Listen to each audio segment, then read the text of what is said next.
You can come in then. Get very busy. A very good Tuesday afternoon to you, Betsy, and to everyone at home. Thanks so much for spending time with us on this Tuesday. We begin at 5 with childcare challenges. Many had them before the pandemic.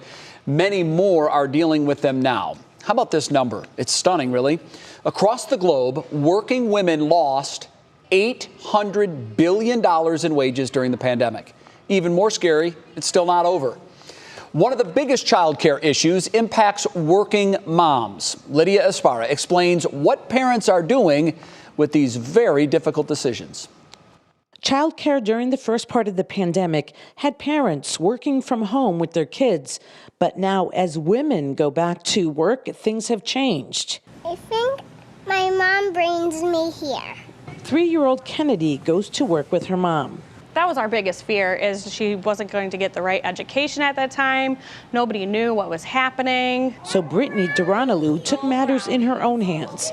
She came to work here at Sweet Kittles, and so did Sarah. The pandemic kind of changed everything with the remote learning, and I couldn't work the hours, so I left where I was. She left her former job because this one has flex hours, and she gets a discount in her own childcare. We give our staff from 6 weeks up to 3 years old 50% off of their childcare, and then 3 years and older, they actually get free. Sweet Kittles has 5 locations, but like other businesses, their staff is down 20 to 25%. Ashley has worked here for 2 years and says, as a mother, it's been tough for her. It's a fine line that you have to go through and decisions that you have to make. Making tough decisions for children and work affect all the women we spoke to. Brittany says if companies want more mothers to come back to work, here's how. This company especially is very flexible. We're very family oriented. We are like a family together. All right, listen to this. So between February of 2020 to February of 2021, 2.3 million women lost their jobs, twice as many as men. And Jay, 1 in 4 women are the ones who were staying home during this pandemic. You know it's not over. So if your child gets COVID or if your child gets sick, in most cases, it's the mom going home to take care of that child. Back to you. All right, Lydia Esparra live tonight on What's New. Lydia, thanks. We have an update right now in the death of Gabby Petito. Just within the last couple hours, the Teton County, Wyoming coroner released the cause of Petito's death, strangulation, and confirmed it as homicide. Dr. Brent Blue said in a news conference he believes she died 3 or 4 weeks before her body was found, and that was back on September 19th near a campground in the Bridger Teton National Forest. Petito spent the summer traveling the Western U.S. with her fiancé, Brian Landry. But when Landry returned to Florida, she wasn't with him. Police call him a person of interest. He hasn't been seen since September 14th after his family told police he was going on a hike. All right, now on your feet at 5, there's yet another push to make the use of recreational marijuana legal here in the state of Ohio. And this attempt is coming from a pair of Republicans, one of whom is from right here in Northeast Ohio. Brandon Simmons joins us now to share some of the details in their proposal. Hi there, Brandon. Yeah, hi. I kind of feel like the marijuana correspondent. I've done this before. Now, less than 2 hours ago, Representative Jamie Callender from Concord held a press conference to announce new plans for more marijuana legislation. This is separate but similar to a proposal that was introduced by Democrats back in July. Now, this would be an expansion of the medical marijuana program that already exists here in the state, and that means the current cultivators and processors and retail locations would be grandfathered in to also sell the recreational product, while also adding more additional licenses to deal with the increased demand. Now, recreational users must be 21 and older and would have to pay an additional 10% tax that would be used to bolster the state's general fund and provide law enforcement with new equipment. Now, the proposed legislation would also allow for users to grow up to 6 plants at home, with 2 of them blooming at a time. And the push to legalize recreational use is growing here in the state, but Callender admits it's still going to be an uphill battle. We're showing that there's a breadth of majority party support for this. There's a couple of folks in the Senate. I don't know if they'll actually do a companion bill or not, but the priority is to have the votes to pass it. I'd love to have a veto-proof majority. I'm not sure we will. Now, as you heard there, the governor is one of the people who says he is against this recreational use. That's somebody they'll have to win over in order to make this work. But so far, legalizing recreational use is not something he's willing to support. Now, that's not saying it's an impossible task. There are already 18 states across the country, plus Washington, D.C., that have already legalized use. Plus, there's a federal push to make it, to remove it from that list of drugs that's prohibited here in the United States. So a lot of people are pushing for this to pass, and there's a good chance it could happen here in the future now that we're seeing some more bipartisan support. Well, there is a lot of money wrapped up in this, and there is a lot of tax revenue that is wrapped up in this. So certainly it is enticing for a whole lot of different reasons. All right. Thanks so much, Brandon. Now to the latest on the coronavirus here in Ohio. Today, the state reporting 4,456 new cases. That is below our 3-week average of 5,515 cases. It's also 1,100 cases fewer than our number last Tuesday. And while our new hospitalizations number is up 323, it is still higher than our 21-day average. But this is important to note. Patient releases are actually outpacing new admissions, and that gives us 14 fewer COVID-19 patients in Ohio hospitals today than yesterday. And when it comes to vaccines, the Biden administration is finalizing orders requiring all private companies with 100 or more employees to require vaccines or frequent testing. The FDA is meeting both Thursday and Friday of this week and could begin to clear the way for the first Moderna and Johnson & Johnson booster shots. So far, nearly 8 million at-risk Americans have already received their third shots from Pfizer. Well, the pandemic continues to have an impact on jobs. Amazon says it will allow its workers who can to keep working from home indefinitely. The updated policy mostly impacts tech and corporate employees, but they do still need to be able to communicate in the office if need be. The company previously had a policy in place that required most employees to be in-house at least 3 days a week. And Amazon continues to expand its footprint here in Northeast Ohio. This is a bird's eye view of from our 3 News drone of the construction that's underway on a new distribution center in Canton. This one will be the online giant's 4th facility in the region. And Amani Abraham joins us now live from Canton with more on the impact this could have on the city. Hi there, Amani. Hi, Betsy. Yeah, about 1,000 new jobs, according to Amazon, at the new fulfillment center, which is going to be right behind me at a former golf course. Now, Amazon made it official today, saying it plans to build a 1 million square foot fulfillment center. State officials say the company has invested over $12 billion in Ohio in the past decade and created more than 41,000 jobs in the state. Canton will join several other fulfillment centers in the area, including in North Randall, Euclid, and Akron. But there are mixed feelings from residents who live nearby. They're worried that their quiet neighborhood may change. I just have to be content with what it is now, you know?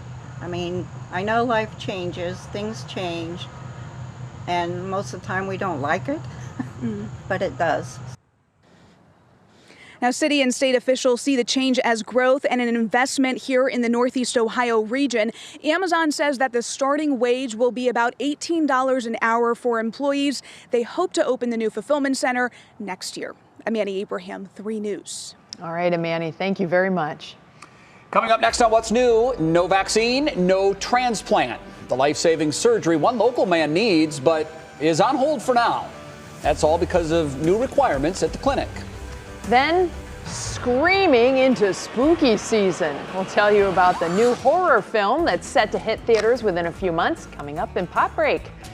And we also have plenty of weather to talk about. Still is fall, believe it or not. It's going to be a little breezy as we head through the rest of the afternoon and evening, at least until sunset. Then I think the winds calm down. Temperatures fade back into the 60s. We are teeing up another beautiful day tomorrow. Jay, I don't know, could be another favorite. I'll take it. We'll tell you all about that next.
Welcome back to What's New. Last week, we told you about a decision by Cleveland Clinic to make vaccines mandatory for anyone involved in a kidney transplant surgery.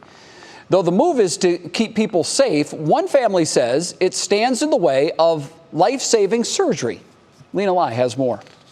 It made us feel like we were back to square one. It's been a nearly 2-year journey since square one, when Debbie Gannam's husband, Mike, learned his kidney disease was so advanced, doctors declared. It is transplant time. We need this. No dialysis. We need a transplant, and we need it as soon as possible. Hope for a donor began to wane when Debbie posted on Facebook asking for the public's help. Friends, even strangers, offered to be tested to become a donor. And then, oh my gosh, I cannot believe that we finally are reading the words, "I am your match." I'm your stranger.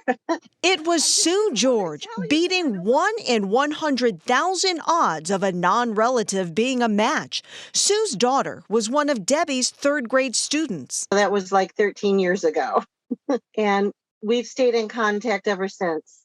I get emotional just thinking about it because she's been so generous. Just to try. I just have to try. I have to try to help them. Surgery was approved and scheduled for this Wednesday, but last Friday, the devastating news. A new policy at the Cleveland Clinic now requires both organ recipients and donors to be COVID vaccinated. Sue is not. The surgery on Wednesday would not happen. All I remember feeling was, what are we going to do? Where do we go now? Is getting the vaccine an option? I've got, reasons, medical, religious, and also freedom. Now, life-saving surgery that was days away is uncertain, as is time. And it's all because of some policy that was just decided that because she's not vaccinated. Lena Lai, 3 News. The clinic issued a statement saying health and safety of patients is a top priority, and for the living donor, preventing COVID-19 infection around the time of their surgery and recovery is crucial. This is a really unfortunate situation. I can completely understand why the donor who is not vaccinated would want to keep that as their choice not to be vaccinated. My question is, I would imagine there would have to be another facility that is doing transplants that they could have perform the surgery. Yeah, I don't know. I mean, you build up a relationship with your doctors, sure, especially in a life-threatening condition like that, and then, to just pivot and try and go somewhere else when you're already in the system in one hospital. I would think you'd have to almost start over at a new hospital. I don't know. I don't know about the red tape. I'm sure there would be red tape involved, but if to me, the recipient and the donor want this to happen, and they're both equally aware of the potential risks involved. We know what the risk is of not getting the procedure. This is clearly life-threatening. So to me, this is a decision between the donor and the recipient. And if they're both clear and understanding of the risks, every surgery has a risk. Absolutely. I'm going to have a procedure soon, and I'll have to sign a waiver that says I understand that when I go under this anesthesia, that there are certain things that could happen to me. Sure. I weigh those risks, I sign the paper, and I have the procedure. I would imagine they could shop this to any number of hospitals that do this procedure and probably wouldn't have a hard time finding one that would do it. It won't be the clinic. I hope there's a happy ending to both. Well, I do. We'll keep on top of it. Yep, we certainly will. Thoughts and prayers head out that way. Turning now to the weather, which is actually brighter news. Look at that sunset setting up for us. Got a few crepuscular rays there on the CSU cam. Are those the rays that come through the clouds? Rays of sun coming down through the clouds. I think I've asked you that before. You have. It's my favorite phenomenon. One of my favorite phenomena. It is pretty. In the skies. Matter of fact, you can see the clearing that's out to the west. That's setting us up for another beautiful night in CLE. We do have drier air that is moving in. Temperatures are still holding now in the mid and upper 70s. We have that southwest wind that's coming through. But you notice a west wind is also building traveling in areas of western Ohio back into Michigan. So there's a bit of a frontal passage that's happening right now. Drier air is filtering in. Our dew points were in the low 60s throughout northeast Ohio earlier today. We're starting to see some 50s now, and as that drier air pushes in, that's going to lead to cooler temperatures for the start of the day tomorrow. We'll probably get some breaks in the overcast. We don't have too many clouds showing up on our infrared satellite imagery, but remember, infrared means heat sensing. So when they're kind of dull and gray like this, that means they're warm clouds. They're lower in the atmosphere. The bright white clouds are the ones that show up higher in the atmosphere. And then, of course, there's some snow that shows up on the radar out in the Intermountain West. That's right, there's snow that's showing up there. We're actually going to keep our eye down here into Texas and Arkansas. This is a big push of moisture that will kick out rain chances for us on Friday and Saturday. And once it clears, we will get some cooler air in here by the time we hit Sunday. Here's your National Design hour-by-hour forecast. We still have a slim chance for a few sprinkles this evening, but overnight tonight we'll go partly cloudy. Temperatures getting back into the 50s for the start of the day tomorrow. West-southwest wind will drive some lake effect rain showers. I think the majority of that stays offshore. We could see a few showers clipping eastern Lake County or Ashtabula areas, but by midday we're back into the mid and upper 60s. I think we'll be in the 70s once again for tomorrow, thanks to some sunshine later in the afternoon. And then you start to see different kind of clouds coming in. Dun, dun, dun. That is the next system beginning to make itself known, and we'll probably end up, having some rain chances as we get into Thursday night. Cardinals v. Browns, 63, clouds and sun. It's going to be beautiful downtown Cleveland. The rest of your Union Home Mortgage outlook, look at this. Temperatures upper 70s to around 80 for the next couple days. Friday's going to be the day that things start to change on us. We'll have cooler air pushing in by Saturday, periodic showers hanging around, temperatures generally holding in the low 60s. There's that brown Sunday forecast in the low 60s, but next week right now, Jay, is looking pretty nice. Okay, so fall gets here Saturday, it looks like, based on those temperatures. It catches up to the calendar. Yes, it does. All right, next on What's New, we've heard a lot about Britney Spears in the news lately, but now Little Sis is making headlines. We're going to tell you what Jamie Lynn is working on now. Then a dog's determination. We're going to show you the one thing this golden retriever really wanted to give to this window washer. That's coming up in our Worth the Watch.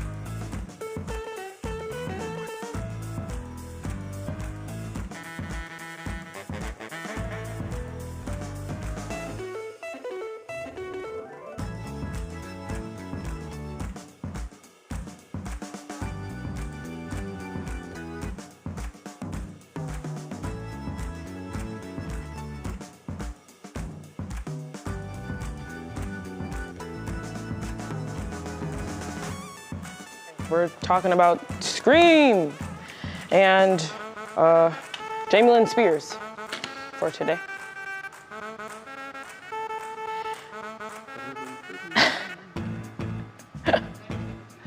She's got to strike while the iron's hot, right?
It is time for your Tuesday dose of pop news, and as Halloween approaches, you know what that means. There's new thrillers coming to theaters. There definitely is, but first, some serious news as another actress is speaking out about a personal struggle. Kara Cotton joins us with Pop Break on the latest on that. Yeah, that's right, Jay and Betsy. This next story is proof that we're all humans and you never know what someone is going through. Actress Megan Fox has revealed that she struggles with body dysmorphia. In a joint interview with boyfriend and Cleveland native Machine Gun Kelly, the 35-year-old told British GQ that she has a lot of deep insecurities. She told the magazine, quote, "We may look at somebody and think that person's so beautiful and their life must be so easy, but they most likely don't feel that way about themselves," end quote. She didn't go into detail about how the disorder affects her, but she did say that her relationship with Kelly has helped her find comfort in who she's always been. Switching gears now, Britney Spears' sister, Jamie Lynn, is writing a book. The 30-year-old actress and mom has revealed that she is soon releasing a memoir titled Things I Should Have Said. The book is expected to explore Jamie Lynn's life growing up in a famous family and what it was like for her to be a teen mom. Announcing the book on Instagram, she wrote, "I owe it to myself, my younger self, and to my daughters to be an example that you should never edit yourself or your truth to please anyone." According to Spears, a portion of the book's proceeds will go to This Is My Brave, a mental health organization and nonprofit. And the Ghostface Killer is back. In the thick of spooky season, Paramount has released a trailer for the 5th installment of the Scream franchise. The new movie brings back the same haunting adventures with both old and new characters. The movie's writer, Kevin Williamson, in a post on Instagram wrote, "I'm excited for you to return to Woodsboro and get really scared again." Scream will hit theaters January 14th of next year. Now, it's hard to believe, but the original Scream premiered 25 years ago in 1996. But this new film, it just opens the door for nightmares for a whole new generation. So Jay and Betsy, do you guys like scary movies? No. I do. No. Yes, No. I do. But I do have a tipping point. Yeah. You know, like, I mean, there's certain things that I'm good with. And there's some movie franchises that I don't want to see bodies chopped up with chainsaws. I'm with you. The stuff that's I don't realistic, appreciate I that. can't, like Final Destination, can't watch No. Nightmare Central. But as long as it's like haunting and eerie, I'm into it. Yeah. If Like- it's spooky, that's one thing. If it's gory, forget. Like, Yeah. what's the point? Like, I don't have time for that. Yeah, I don't either. I think we're on the same page there. But I'm pretty cool with the haunted stuff. Yeah. You know, even though in those situations, if anybody in my house tells me to get out, I'm getting out. No questions, just run. Yeah. As a high schooler in the 90s, I will tell you there were a few nights where I, too, stood in front of the mirror in the dark bathroom and said Candyman 3 times. Oh, you're brave. Just to see You're what brave. would happen. No way. No way. Just because. Oh, if there was only video of those moments. Oh, my God. Yeah. Well, Danita, Michelle, LaTanya, Sharon, they would all probably They freak know. out if there was video. Thanks, Key. Sure thing. Okay, now to our worth the watch. This is adorable. It's a golden retriever pup. Name is Aubrey. And she was so interested in watching the window cleaner. First of all, what is that man doing outside my window? Back and forth, up and down. So she does what Goldens will do as a term of endearment. Fetches a toy and tries to give it to the man. Well, Aubrey's mom made it happen. And as you can see, the two finally do meet beyond the glass. On the balcony. And it was love at first sight, Bets. Aw. It was love at first sight. I think that's a great story. You talk often about Layla and Maddie, our two golden girls. When they bring you a toy, that is their way of saying, you know, you're okay. I approve of you. In fact, I love you, and you can share my toy. Because they're not big sharers. Or I'm going to let you throw this to please me. So I can go chase it and bring it back to you. Yeah. That's an adorable moment. Glad he didn't throw it while the dog was on the balcony. Bad form, dude. Yeah, that wouldn't have been cool at all. Yeah, over the balcony. All right, anyway. Still ahead on what's new, benched. We're going to tell you why a former Cavs point guard is not playing or practicing with the Brooklyn Nets, at least not for now. Plus, travel troubles continue. But today we're hearing from the CEO of Southwest on why thousands of flights were canceled and the latest on possible refunds if you were impacted. And 'tis the season for shipping.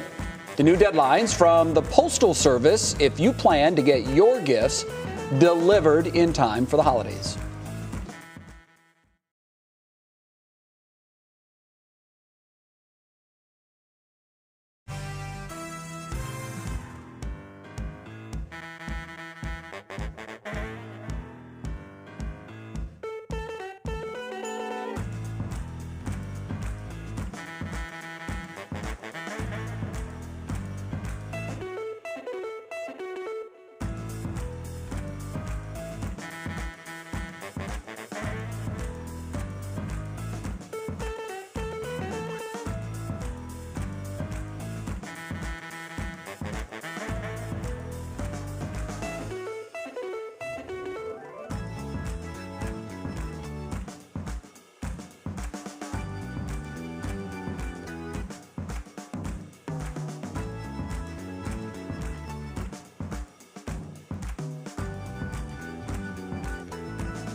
And now, live from WKYC Studios, this is What's New.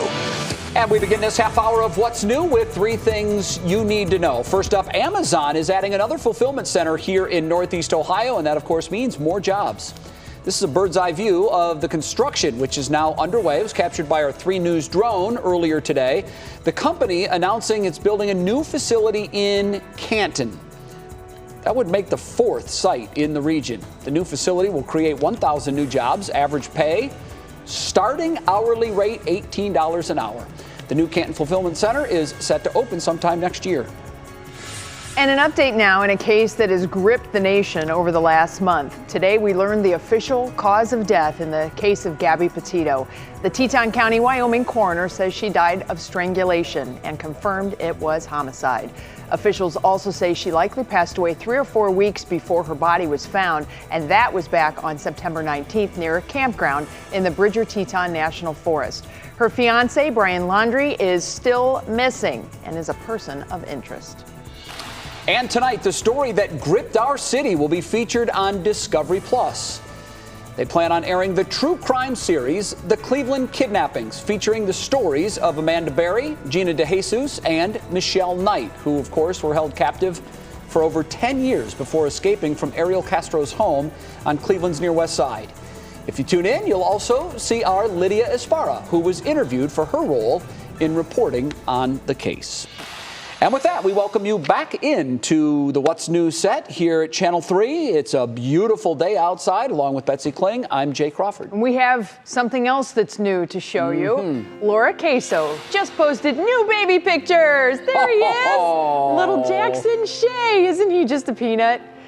She is like so over the moon, as all new parents are, but oh my gosh, and she's been posting some of these pictures. These are from her Instagram account, so you can follow her, Laura Queso. It's just so cute. Beautiful See pictures. Those cheeks. And boy, he's getting so big so fast. It's amazing. And I know Mom and Dad are settling comfortably into their new life. I kept telling Laura, everything will change, but it's all for the better. It is. And I hope she's agreeing right now. Yeah. I won't ask her that, how she's doing at 3 a.m. in the morning on a finicky night. Actually, by that point, they may be 3 a.m. might be normal, and then it's 5 p.m. where she's exhausted and run out of time. Isn't that true? Your whole clock just adjusts to their body. Not your clock anymore. No, it isn't. All right, we have several top talkers today, but we start with the latest on the travel troubles. Have you been following this story? It's happening to tens of thousands of passengers across the country. Southwest Airlines CEO is issuing a new apology now after a long holiday weekend filled with canceled and delayed flights, but also believes the air carrier has recovered from those cancellations, and he's calling on the FAA for answers.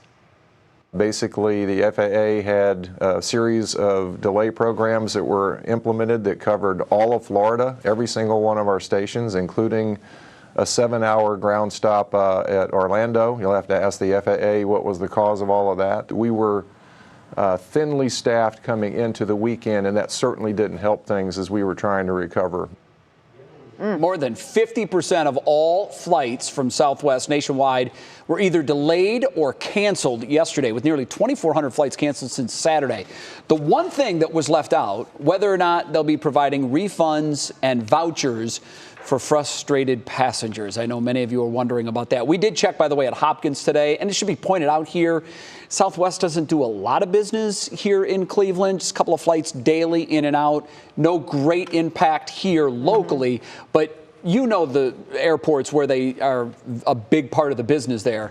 I'm sure that's a much different story in those places because, I mean, when you're talking that number of flights, that impacts tens of thousands of people in a very negative way. And the plane that is late for you is then late for the next one, and then those people miss their flight, and then now they got to get on your flight. So it just kind of is this cascading snowball effect. It's a bad game of dominoes. It is. That's why a lot of folks try for those morning flights, and they won't take the late day flights. You know, if you're coming into a smaller airport from a hub airport, that's where it gets a little tricky. Yeah, but if you're feeding a hub, go for it. Yeah, the early flights are so the way to go. Yeah. Because you can get bumped from an 8 a.m. to a noon or a 2 even, you're okay. You're still getting there. But when you leave at 7:30 at night and that one's delayed, next thing you know, you're spending money for a hotel room, and messes everything up. It does. Oh, the joys of travel.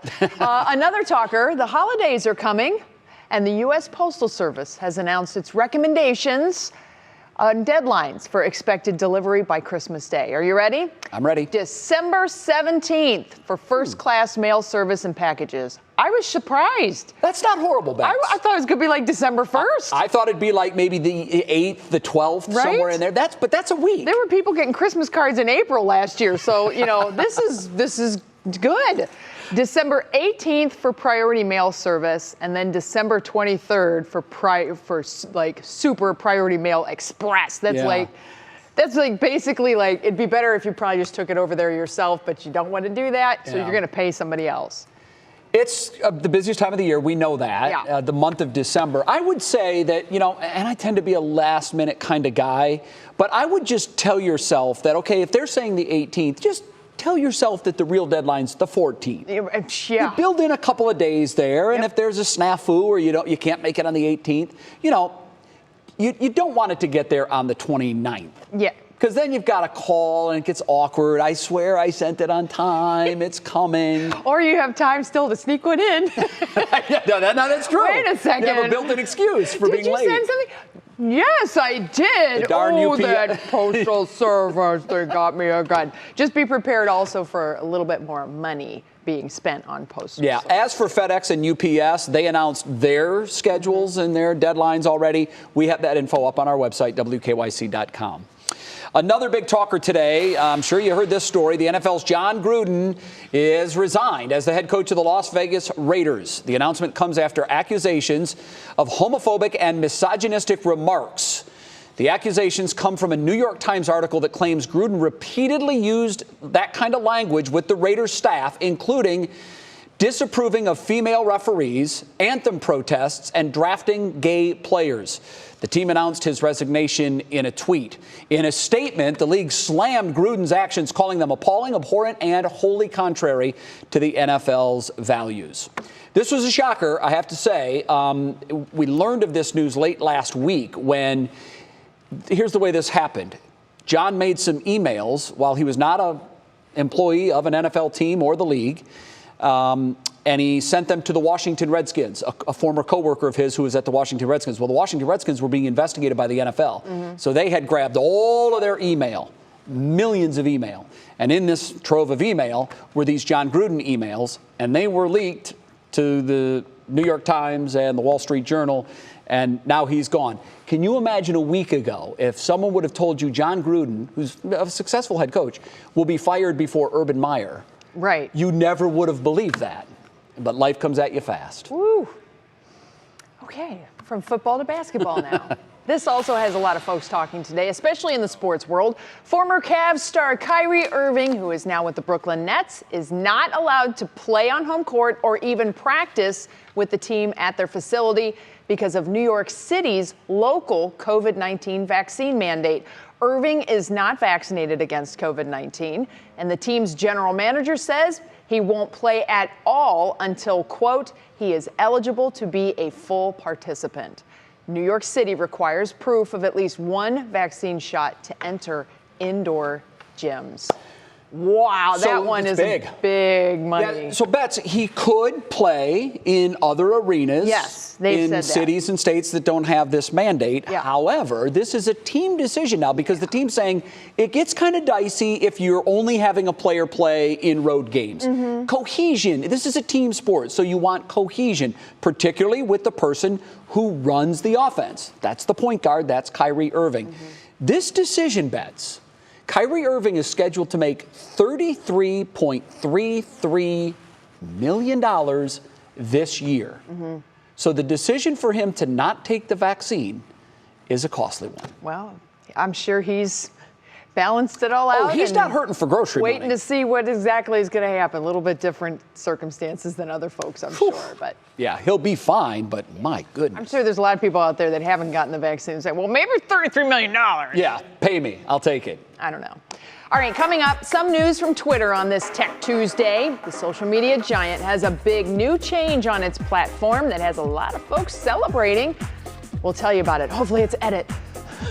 Later, Emily is exploring again. This time, Emily Mayfield takes us to Little Italy. She's going to show us what's new in that neighborhood when we come back.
Boy, check this out. The northern lights seen here in Ohio. This was taken from Sandusky County, north of Clyde, by Taylor Hoflich. The National Weather Service Cleveland posted this on its Facebook page. The lights were also visible from New England to Washington. And I was just asking Bets, how far south is it possible to see these lights? I would think we would be close to the southernmost limit of it, but I don't know. Yeah, we're kind of on the southern periphery. And keep in mind, when you see pictures like this, I don't know what settings that camera was on. When you go outside, it's not likely that you're going to see the brilliant colors like the type of auroral displays that you see out of Iceland or Alaska. We don't typically get those here. We're kind of on the southern fringes of it. So there could be some, nice filtering that's taking place or some fun stuff that you could do with the camera to enhance the colors a little bit. But the bottom line is you got to be away from ambient light, way out in the country. That is the best place to see it. He's out by Clyde. That's west of Huron County even. So just keep in mind that there is the possibility tonight we could see it. So why not? Take a peek out north. Remember, you're looking north, very low on the horizon, and you may see a little bit of a glow. You could mistake it for city lights. Sometimes people do that. The clouds are kind of coming and going. We do have drier air that's punching in. We are expecting partly cloudy skies tonight. Our next storm system is brewing out in the Plains states, meanwhile, and it's this big push here that's coming through Texas right now that's really going to start to set us up as we go through the weekend. It's all coming in with more warm air, so we're not expecting a cool down anytime soon, but the expanse of the cool air in the western part of the country is a little bit bigger today than it was yesterday. It is on the move, and it will continue to shift eastward as we head through the rest of the week and probably get here sometime as we go through the weekend. Little hit on Saturday, better chances for cooler weather coming in the extended post 7-day forecast. Here's your National Design hour by hour forecast. Big scale, we're just going to kind of roll us through 24-hour periods here. Wednesday, 6 p.m., so tomorrow evening, we're looking at rain out to the west of us. We are still dry, still plenty warm. We'll see partly cloudy skies for the day tomorrow to mostly mostly sunny skies. It's this push right here that's going to start to come back up as we head through Thursday night into Friday. That's kind of the setup for the rain late week. So Thursday evening, we could have a few rain showers, especially west. But watch what's happening as we go Thursday into Friday. We get a push that comes through. We are expecting rain to be here for Friday. And then this surge comes up as we get into Saturday, too. Here's the key about Saturday. Everything is going to continue to move east. So even as we have a big surge of moisture coming northward, hopefully the whole system is going to move east just enough that we're going to scoot through. But right now we still have rain in the forecast for our day on Saturday. Meanwhile, here in Northeast Ohio through the overnight hours tonight, if you're looking north, you may see the lights. We are going to go partly cloudy skies for tonight, beautifully cool. Temperatures are going to be in the upper 50s with those southwest winds. Then for the day tomorrow, we're looking mostly sunny. Highs expected to be mid-70s. Yes, Jay, another perfect day for you. Here's an on-the-hour forecast for you, and you can see that temperatures peak probably mid-afternoon. Those partly cloudy skies, it's going to be a beautiful one for us. Union Home Mortgage Outlook, there you go, 80 on Thursday. Late rain chances come in. The frontal boundary, the rain gets here on Friday. That's going to cool us off for Saturday. Temperatures steady in the low 60s with periodic showers. That's fall weather. Yeah, that's kind of average. It's Saturday through Tuesday. That's what we're supposed to look like, typically, right? yeah, that's what we would have. But by Brown Sunday, it dries out beautifully. Perfect. Well, that's going to be a great day for a football game. Yes. It is Tech Tuesday, everybody. And tonight, Twitter users have a new tool to remove a follower without even knowing it. Yeah, this is kind of tricky. Yeah. It's all part of an effort to reduce harassment on the site. So here's what you do. You can remove a follower, and that person will not be able to see your tweets in their feed. But even if you do remove someone, they can still see your public tweets. The only way to stop that, of course, is to block them or make your account private. Twitter hopes this feature will help avoid the confrontations that can result from a user being blocked entirely. I don't know why there's a confrontation. You can't even see their response. Ban, block, delete. Boom, done. Yeah. You're out. Are you a blocker? I'm a blocker. I am too. I don't have time for that. I don't have time for the haters. And here's the thing. I think that the discourse there should be, I love exchange of ideas. Mm-hmm. I do. And I'm fine with someone saying, you're wrong. Yeah. I'm fine with that. But if you get personal and it gets to be an attack, then block, done, never thought of again. If it's malicious, yes, I'm coming back. You will. I'm going to do it with a little sass. Oh, I'm going to try and keep I've seen it sweet. you do that. High road. Yeah. Just trying. You know who's really good at that? Though. Is Kirk Herbstreit. Oh, I don't know who that is. He's the ESPN's college football voice. Oh. He's the man. Yeah. And I'm telling you, he is so deft on there. He throws shade. He just comes at you in a nice, polite way, and you're like, wow, I think I just got knocked down by Kirk Herbstreit in a nice way. It's fun. Walmart is teaming up with the world's largest streaming service to open an online store. It is called the Netflix Hub, where consumers can shop for merch of their favorite Netflix shows. Oh. The retailer says this will be the largest online retail destination for all Netflix products in the U.S. and will be available at walmart.com/Netflix. It's also big news for Netflix since it's their first ever digital store with a main retailer. Interesting. Just in time for the holidays. Imagine that. Yeah, so you can, find that show that someone special just has to binge and has to watch and send them a shirt. Are you the kind of person that would walk around with a T-shirt of your favorite show? I don't have any What's New shirts, so I don't know. Good answer. Good answer. Maybe there could be some in the future. I was quick on that, wasn't I? You were very quick. You've thought about this before. I do have a lot of Channel 3 shirts. I do. Wear Well, for the What's New merch line, go to WKY. No, I'm kidding. Exactly. That doesn't exist. We got to get Emily involved in that for sure. She is out exploring today. Our own Emily Mayfield will take us to Little Italy. She's going to tell us what she loves best about the neighborhood and show us a few things that you may not have seen before. And later, many a bride has dreamt of her walk down the aisle on her wedding day, but this one was extra special. Not because of the bride, but because of the groom. You're going to want to see our Show Us Something Good. It's coming up.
It's one of Cleveland's historic neighborhoods featuring food, art, and fun. I love it. In this edition of Emily Explores the Land, Emily Mayfield heads to Little Italy for some history and a few new offerings, too.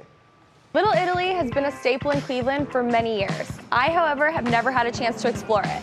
Today, I'll take you to two restaurants, both the oldest and one of the newest, and we're starting here at Guarino's. Let's check it out.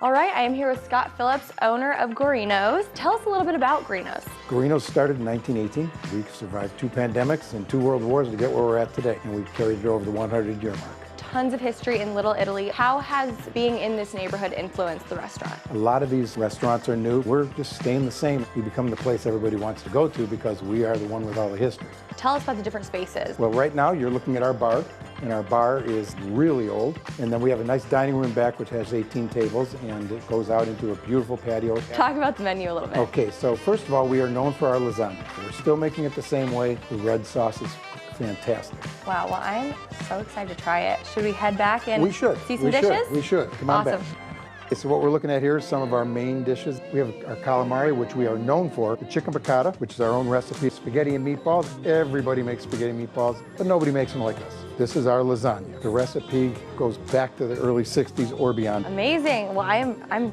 digging in. I think you should. Jump right in. Obviously, I have to try what they're known for, their lasagna. Oh my goodness. I can see why they don't change that recipe.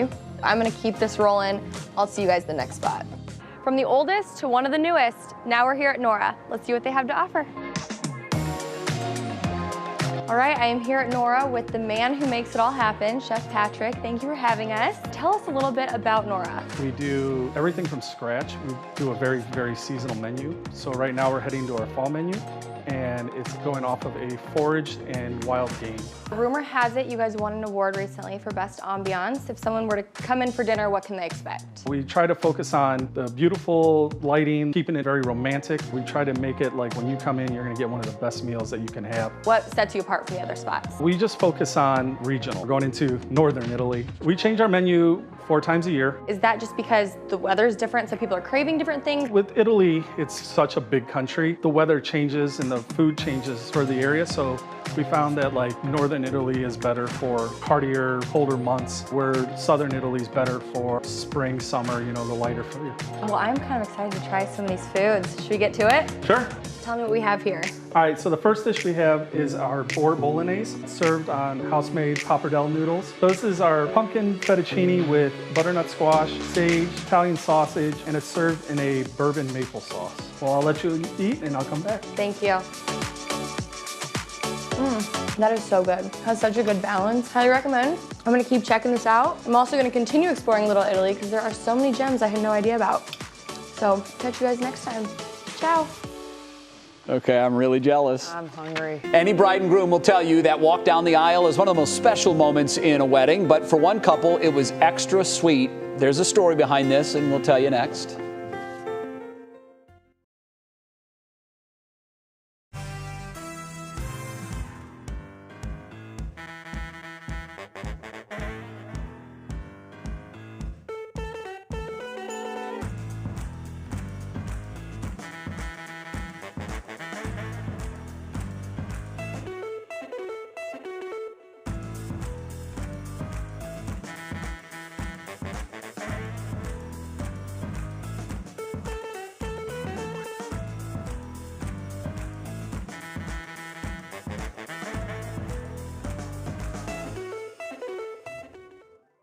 Schooling.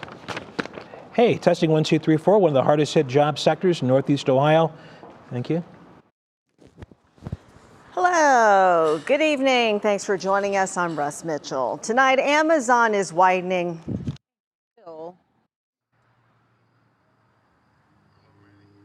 Hello. I'm Annie here in Canton talking about Amazon's fulfillment center. They are opening up a new site here at a former golf course.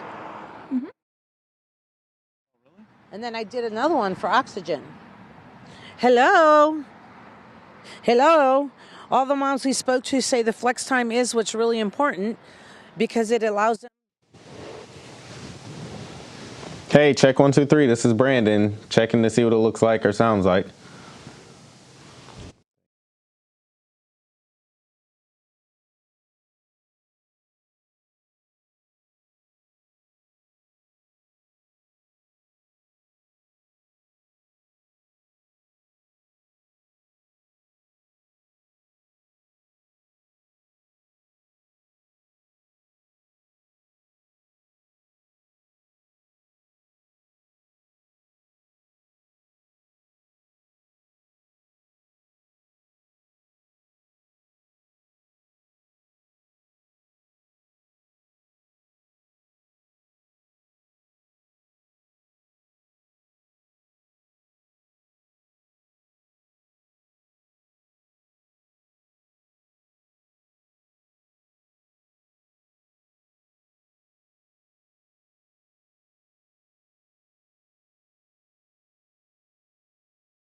Today's show is something good comes from Marysville, Ohio. Morgan and Brian's wedding day was extra special. Morgan has a twin sister, Macy. Macy has special needs and has trouble walking, so Brian carried her down the aisle. Morgan posted the video on her TikTok. It's already had nearly 6 million likes and 45 million views since their wedding on October 1st. What a special moment. There's a hero right there. That whole family is pretty cool. Great story. Love that picture. We're out of time, but we're back tomorrow at 5, and we certainly hope you join us then. What Matters Most with Russ and Lena starts right now. Now at 6, coming to Canton. Amani Abraham tells us Amazon is ready to open a new fulfillment center, bringing hundreds of new jobs to town. But help wanted. While Amazon looks to hire more workers, other local businesses are in desperate need of employees. It's a fine line that you have to go through and decisions that you have to make. Lydia Esparra explains why daycares are taking one of the biggest hits of the pandemic. Aspirin alert. What we're clearly seeing is there's certainly some risk associated with it. After years of being told the painkiller is a low-cost way.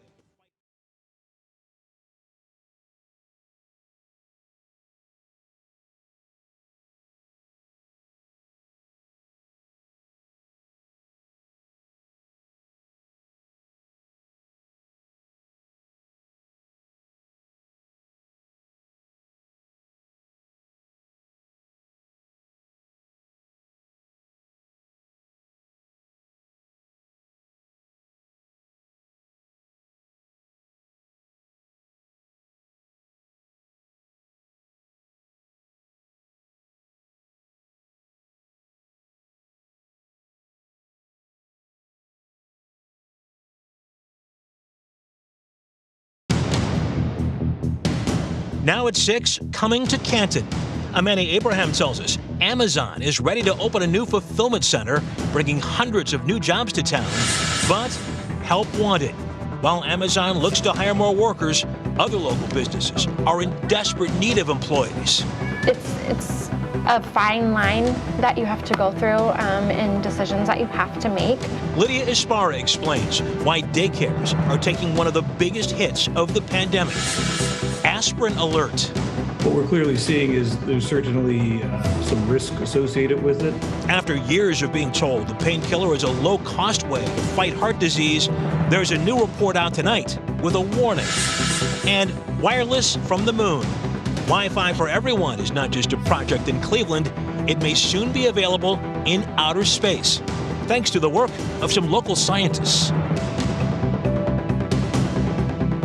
From the WKYC studios, this is What Matters Most. And good evening. Thanks for being with us. I'm Russ Mitchell. And I'm Lena Lai. Tonight, Amazon is widening its footprint with a new fulfillment center in Stark County. The company says it plans to build the new facility at a former golf course that's expected to bring in 1,000 new jobs to the city of Canton. Amani Abraham has more on what will become the 4th fulfillment center in Northeast Ohio. Amazon has made it official. The company announcing it's building a 1 million square foot fulfillment center here in Canton at the site of a former golf course. Canton Mayor Thomas Burnaby says the city is thrilled to welcome Amazon and said the company is, quote, the single largest employer we have brought to the city of Canton in many decades. Amazon says the new facility will create 1,000 new jobs, paying an average starting wage of $18 per hour. State officials say the company has invested over $12 billion in Ohio in the past decade and created more than 41,000 jobs in the state. Canton will now join several other fulfillment centers in the area, including in North Randall, Euclid, and Akron. It was just beautiful out here, just so peaceful. While some are excited for Amazon's arrival in Canton, residents surrounding the new planned site have mixed feelings. There's nothing but trees on each side. This Google Maps image shows some of the changes homeowners have seen outside their properties. The worry is what was once a quiet area may quickly change. I can't keep watching it, and I just have to be content with what it is now, you know? I mean, I know life changes, things change, and most of the time we don't like it, but it does. City and state officials see the change as growth and an investment in the Northeast Ohio region. In a statement, Canton's mayor says he's looking forward to the jobs that could come with this new project. Amazon is expecting to open the new facility next year. Amani Abraham, 3 News. All right, thanks so much, Amani. And like Amazon, hiring now seems to be the theme of many local companies desperately needing workers. Companies that typically hire thousands of seasonal employees are headed into the holidays in one of the tightest job markets in decades. Employers are offering incentives by raising pay above $15 an hour, signing bonuses, and promising to pay for schools. But one of the hardest hit job sectors in Northeast Ohio is the childcare industry.